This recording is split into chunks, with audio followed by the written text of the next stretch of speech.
అంటే ఎంపీ అనేటువంటి ఒక ఉద్యోగానికి కొత్త నిర్వచనం చెప్పి ఎంపీ అంటే ఏమీ లేదు మొత్తం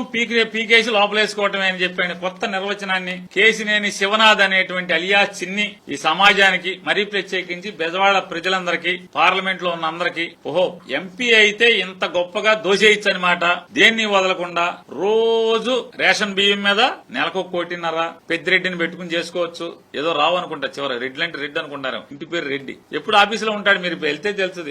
అట్లాగే నిన్న ప్రెస్ మీట్ అయ్యాక ఆయన ఘనంగా చెప్తున్నాడ అస్సలు ఈ పేరు నాని గాని అవినాష్ గాని ఎల్లంపల్లి గాని విష్ణు గాని నేను ఇప్పుడు దాకా అసలు దాన్ని దృష్టి పెట్టలేదు అసలు ఈ ఉత్సవాలు అయిపోయి రేపు ఈ గొల్లపూడిలో ఉత్సవాలు అయిపోయి అసలు ఇలా సంగతి తేల్చాను ఏంటి తెలుసు నువ్వు లెక్కెట్టుకో నువ్వు ఈ పాపాలు ఇవన్నీ బతికితే కనీసం అన్నయ్యలాగా అన్నయ్య బతికాడు 10 ఏళ్లు గర్వంగా 10 ఏళ్లు పదవి గర్వంగా చేశాడు ఎంపీ అంటే గర్వంగా హుందాగా శత్రువులు ఈర్షిపడేట్టు ఎంపడి తిరిగేవాడు కాలు రగరేసుకున్నట్టు బతికాడు 10 ఏళ్లు దేనికి ఉపయోగం ఎవరికి ఉపయోగం ఖచ్చితంగా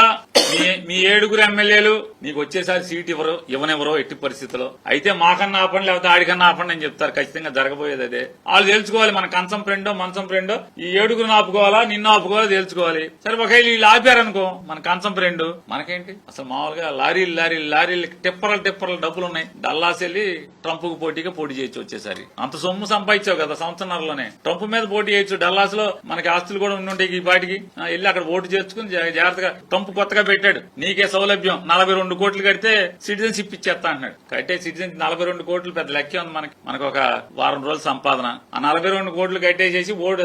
సిటిజన్షిప్ తెచ్చుకుని ట్రంప్ మీద పోటీ చేసేస్తే అంత స్తోమత సత్తా ఉంది ఓటేస్తారా లేదు తర్వాత సంగతి బతికితే కనీసం ఇప్పుడు కన్నా అన్నయ్యని చూసి పొగరుగా హుందాగా బతికితే తర్వాత రేపు 7 కలిసి నీకు టికెట్ ఎగ్గొట్టించినా తర్వాత అరే మాకు మంచి ఎంపీ ఉండేవాడు అని ఒకడన్నా చెప్పుంటాడు కనీసం మీ ఆఫీసులో గుమస్తాలో లేకపోతే టీఎంపీ ఇచ్చేవాడో వాళ్ళన్నా చెప్పుకుంటారు పోయి మా పాత వెళ్ళిపోయిన ఎంపీ బానే మంచోడే కాకపోతే ఎమ్మెల్యేలే దొంగనాయుళ్ళు సీట్ ఆపిచ్చారని చెప్పుంటారు హుందాగా బతకమని హుందాగా మాట్లాడమని బెజవాడ పార్లమెంటు కుర్చీకి ఉన్నటువంటి గౌరవాన్ని దిగజార్చకుండా కాపాడమని